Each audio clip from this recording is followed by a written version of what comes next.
शाहरुख खान के लड़के आर्यन खान को एनसीबी ऑफिस में ले जाया जा रहा है। आप लोग देखें, फिर उसकी मैं डिटेल आपको दूंगा। जो हेयरलेस आदमी है उसको लेके जा रहा है, उसको उसकी वीडियो जरा प्ले करिए, आप दिखाइए। फिर यही व्यक्ति एक सेल्फी के साथ फोटो वायरल हुआ, जो आर्यन खान के साथ जिसका फोटो है ये वायरल हो गया। फिर एएनआई ने दिल्ली के एनसीबी के अधिकारियों के हवाले से एक खबर जारी की कि ये एनसीबी का अधिकारी नहीं है, इसका एनसीबी से कोई संबंध नहीं है। यही सबसे बड़ा सवाल है कि ये व्यक्ति कौन है। अगर ये एनसीबी का अधिकारी नहीं तो इस व्यक्ति को, एक व्यक्ति जिस पे आरोप है कि वो ड्रग इस्तेमाल करता है या उसके पोजीशन में ड्रग मिला तथा कथित, उसे वो घसीटते हुए, लाइट चालू करो, घसीटते हुए एनसीबी कार्यालय में कैसे ले जा रहा था, ये एनसीबी को बताना पड़ेगा कि इसका और एनसीबी का क्या कनेक्शन है। दूसरा एक वीडियो मैं आपको दिखा रहा हूं, जो दूसरा एक आरोपी है अरबाज सेठ मर्चेंट, उसे भी एनआई ने फीड रिलीज की, जिसको एक व्यक्ति पकड़ के एनसीबी कार्यालय में ले जा रहा है। शुरू से लगा, शुरू से। ये आदमी को देखिए जो लाल शर्ट पहना हुआ, फिर बताऊंगा।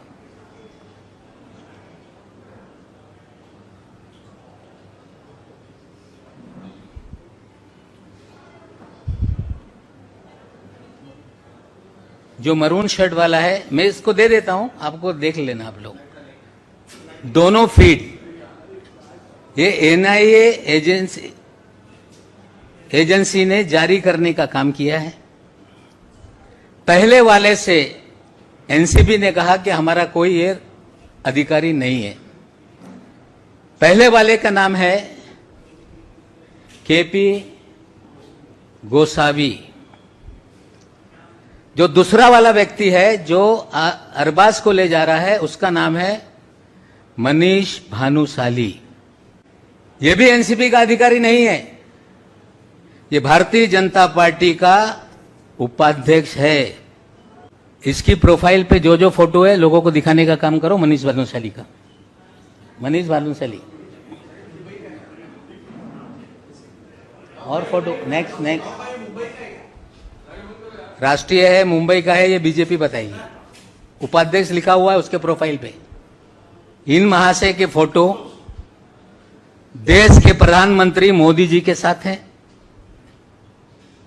मनीष भानुशाली के फोटो अमित शाह जी के साथ हैं। मनीष भानुशाली के फोटो देवेंद्र फडणवीस के साथ हैं। मनीष भानुशाली के फोटो गुजरात के कई मंत्रियों के साथ हैं। मनीष भानुशाली के फोटो आशीष शेलार के साथ है, नड्डा साहब के साथ है, केंद्रीय मंत्री, रेल राज्य मंत्री के साथ है। एनसीबी को बताना पड़ेगा कि मनीष भानुशाली लाइट के और एनसीबी के क्या रिश्ते हैं। दो हाई प्रोफाइल एक्यूज। एनसीबी ने दावा किया कि क्रूज पे हमने छापा मारा, 3 दिन तक प्लानिंग चलती रही, 26 अधिकारियों के जरिए रेड की गई और जोनल ऑफिसर ने स्टेटमेंट दिया था कि हमने 8 से 10 लोगों को डिटेन किया है। उनकी भी बाइट है, मैं आपको थोड़ी देर में दिखाता हूं। बाद में खबर आई कि 8 ही आदमी थे। एक अफसर जो पूरी तरह से रेड को मॉनिटर कर रहा है, वेग स्टेटमेंट करता है कि 8 से 10 लोग थे। या तो 10 लोग रहे होंगे, 2 लोगों को छोड़ा गया। या 8 ही लोग थे, किसी और 2 लोगों को फ्रेम करने की साजिश एनसीबी ने की थी, ये स्पष्ट हो रहा है। और कुछ चीजें हैं, पहले वो बता देता हूं, फिर चीजों को फिर विस्तार से एक्सप्लेन करता हूं। जब ये सारा मामला शनिवार रविवार को टेलीविजन पे चल रहा था, रविवार को 8:30 बजे एनसीबी ने कुछ फोटोग्राफ और एक वीडियो रिलीज किया है क्राइम रिपोर्टर्स को। यह है वो फोटो। ये सारे फोटो कई चैनल पे चलाए गए। क्लेम किया गया कि इसमें चरस है, क्लेम किया गया कि इसमें कोकीन है, और फोटो क्लेम किया गया कि इसमें कोई केमिकल की टेबलेट्स है, और ये हमने सीज किया है। किसी भी रेड में सीजर करते समय उसका एक प्रोसीजर है, एनडीपीएस एक्ट में भी प्रोसीजर है। खबरें प्लांट की गई कि क्रूज से हमने पकड़ा है, लोगों के पास से हमने ये बरामद किया है। ये कोई भी मामला जो सैंपल के फोटो जारी किए गए, ये दिल्ली के एनसीपी से लोगों को जारी किया गया है। ये फोटो किसी क्रूज के नहीं है, ये फोटो किसी क्रूज टर्मिनल के नहीं है, ये फोटो जोनल डायरेक्टर के केबिन के अंदर के फोटो हैं। उसकी भी एक छोटी वीडियो आपको दिखाता हूं। वीडियो चला, वीडियो।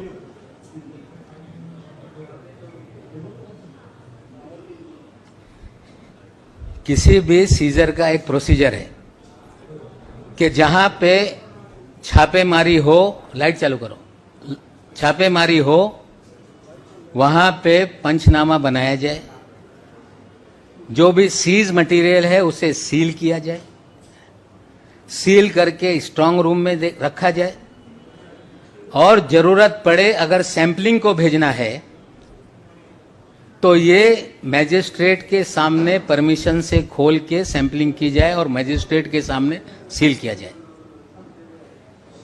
ये सारे वीडियो और फोटो ये बताते हैं कि क्रूज पे कोई भी सीजर नहीं हुआ। ये सारे वीडियो फोटो बताते हैं कि ये वीडियो जोनल डायरेक्टर के कार्यालय का है। या तो ये पूरा मामला फर्जी बनाया गया है, पब्लिसिटी के लिए बनाया गया है, मामला न्यायालय में है। जिनके खिलाफ मामला है वो कोर्ट के सामने अपने तथ्य रखेंगे। लेकिन पहला सवाल मेरा यह है एनसीबी से कि मिस्टर गोसावी का जोनल डायरेक्टर से क्या रिश्ता है, ये उसको खुलासा करना पड़ेगा। अगर एनसीबी कहती है कि ये एनसीबी का अधिकारी नहीं है, तो किस तरह से 2 हाई प्रोफाइल एक्यूज को ये हैंडल कर रहे थे?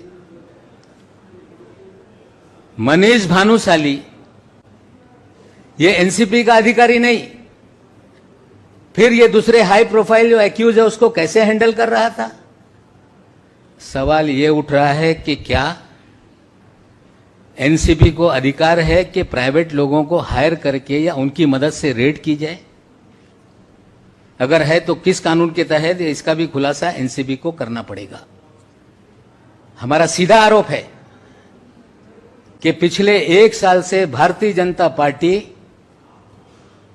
महाराष्ट्र को, महाराष्ट्र की सरकार को, मुंबई की फिल्म इंडस्ट्री को, बॉलीवुड को बदनाम करने के लिए फर्जीवाड़ा रच रही है। और पूरा 3 तारीख का ड्रामा ये फर्जी है।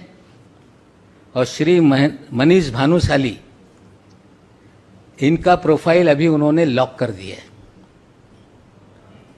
कल शाम से गोसावी का प्रोफाइल लॉक है, लेकिन मनीष भानुशाली के हमने 2 दिन में उसकी जो मूवमेंट है हमने निकाली है। 21 तारीख के दिन मनीष भानुशाली ये दिल्ली में था, कुछ मंत्रियों के घर पे। 22 तारीख को मंत्रालय में गांधीनगर में ये रहा। 28 तारीख तक गांधीनगर के मंत्रालय में लगातार इसकी बैठकें होती रही। और ये 21-22 तारीख की तारीख बहुत इंपॉर्टेंट है। भानुशाली 21-22 तारीख की तारीख इसलिए इंपॉर्टेंट है कि मुंद्रा पोर्ट पे गुजरात में 3,000 करोड़ के 27,000 करोड़ मुझे पता नहीं, लेकिन एक बड़ा अफगानिस्तान से ड्रग का कंसाइनमेंट पकड़ा गया। तो मनीष भानुशाली दिल्ली में किससे मिल रहा था? मनीष भानुशाली गुजरात में किन मंत्रियों के साथ बैठा था?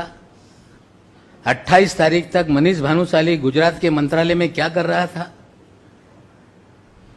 28 को फिर बंबई आता है, फिर 1 तारीख के दिन फिर गुजरात में मंत्रालय में जाकर राणा नाम के एक मंत्री है उनके साथ बैठक करता है, और 3 तारीख को छापेमारी में लोगों को गिरफ्तार करता है। ये सारे सवाल के जवाब हमें लगता है कि एनसीपी को देना पड़ेगा। पूरा एनसीपी का इस्तेमाल भारतीय जनता पार्टी लोगों को बदनाम करने के लिए, अपने नेताओं और कार्यकर्ताओं को छापेमारी करवाने के लिए, जो लोग उनके खिलाफ है उसका इस्तेमाल किया जा रहा है। हमने सवाल खड़े किए हैं कि मनीष भानुशाली का गुजरात ड्रग का क्या कनेक्शन है, एनसीबी बताए। भारतीय जनता पार्टी बताए कि उनका उपाध्यक्ष राष्ट्रीय उपाध्यक्ष है, जो मोदी जी के एक्सेस है, जिसे अमित शाह जी का एक्सेस है, जेपी नड्डा का एक्सेस है। और मनीष भानुशाली को कौन सी जिम्मेदारी भारतीय जनता पार्टी ने दी है, ये दोनों लोगों को खुलासा करना पड़ेगा कि एनसीपी का भानुशाली का क्या कनेक्शन है, भारतीय जनता पार्टी का भानुशाली का क्या कनेक्शन है, और जो भी पिछले 1 साल में मुंबई शहर में बैठकर एनसीबी कर रही है, सारा फर्जीवाड़ा करके लोगों को बदनाम किया जा रहा है। जितने भी मामले बनाए गए, फिल्म वालों को टारगेट करके पब्लिसिटी लूटी गई। लगातार सारा देश का मीडिया अलग अलग लोगों को पूरी तरह से मीडिया ट्रायल करता रहा। मैं उम्मीद करता हूं कि आज सवाल जो मैंने उठाए हैं ये देश की जनता के सामने जाएंगे, और भारतीय जनता पार्टी का एनसीपी पे क्या प्रभाव है, एनसीबी के लोग प्राइवेट लोगों के जरिए लोगों को गिरफ्तार किस तरह से करा रहे हैं, इसका खुलासा बीजेपी और एनसीपी को करना होगा। और ये शुरुआत है, बहुत सारी चीजें एनसीबी को लेके हैं। समय समय पे चीजें मैं आपके सामने रखूंगा, और आप पत्रकारों से भी विनती करता हूं, खास करके क्राइम रिपोर्टर से, कि कोई अधिकारी फीड कर दे वो सच है ये मानकर आप खबरें ना चलाएं। कुछ तहकीकात आपको भी करनी है कि ये सच कितना है, झूठ कितना है। ये सारा मामला 3 तारीख का फर्जीवाड़ा है। गुजरात ड्रग कनेक्शन से भी कुछ कनेक्शन है। एनसीपी भारतीय जनता पार्टी के लोगों के साथ मिलकर लोगों को गिरफ्तार कर रही है, और ये जो सारे एविडेंस है मैं आपको व्हाट्सएप के जरिए सारी चीजें देता हूं। और गोसावी ये क्लेम करता है कि ये प्राइवेट डिटेक्टिव है। गोसावी क्लेम करता है कि ये कोलालमपुर में रहता है। अब इतना बड़ा सब इंटरनेशनल कनेक्शन है। हमें लगता है कि दिल्ली के एनसीपी के मुखिया जो सवाल हमने खड़ा किए हैं उसका खुलासा करेंगे। अगर खुलासा नहीं करते हैं तो और सवाल कुछ दिनों में हम उनके सामने रखने का काम